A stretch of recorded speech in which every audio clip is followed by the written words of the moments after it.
All right, hi 333. This is the lesson for April 22nd, inequality word problems. I'm going to go through a few of these with you, and then the rest I'm going to have you do on your own.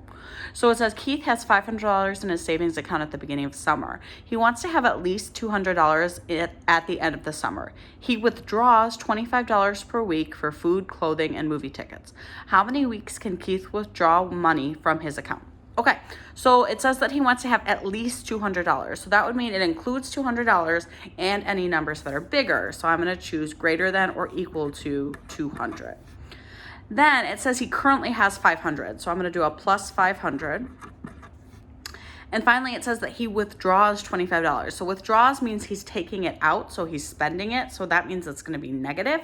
So negative 25x. So this is the inequality that we're going to be working with, and we're just going to solve it like we have the last few days.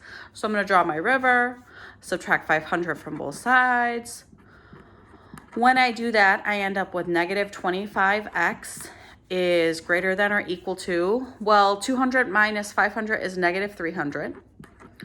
Now I have to divide both sides by negative 25. Divide by negative 25.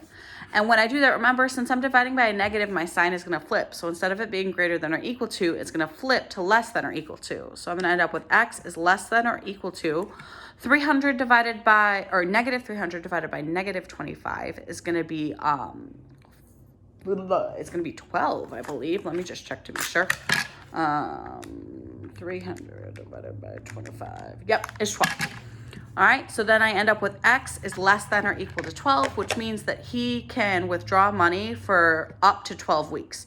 So he could withdraw money for 11 weeks, 10 weeks, 9 weeks, so on like that, and he'll still have over $200. So what you're going to do down here is, I know that I need to have 12 on the number line, so I'm just going to have the other numbers around it. So let's say over here I've got 11, I've got 10, I've got 9, and then to the right I've got 13, 14, 15. All right, because it includes it, I'm going to put a circle filled in there, and less than or equal to, I'm going to go towards the smaller numbers. So my graph is going to look like this. All right, I'm going to help you with one more. So it says a taxi charges a flat rate of $1.75 plus an additional 65 cents per mile.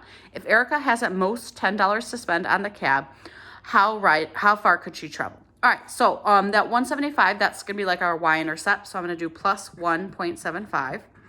And 65 cents, that's like our slope. So I'm going to have in front 0.65x. Now it says that she has at most $10. So that means the highest amount of money she can spend is $10. So any number lower than 10 is okay, and 10 is okay. So I'm going to choose the less than or equal to 10 sign, like that. All right, draw my river. Move that 1.75 over by subtracting it.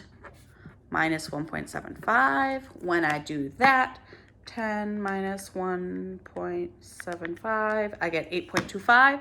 So 0.65x is less than or equal to 8.25. Now I have to divide both sides by 0.65.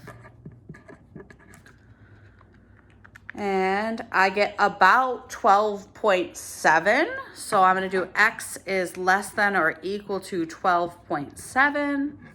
And then I'm going to make that onto my number line. So let's say I put 12.7 in the middle. In the front, I can have 12.6 and 12.5. Over here, I can have 12.8 and 12.9. Less than or equal to, so filled in, going towards the numbers that are smaller. All right, I will upload the rest of these online.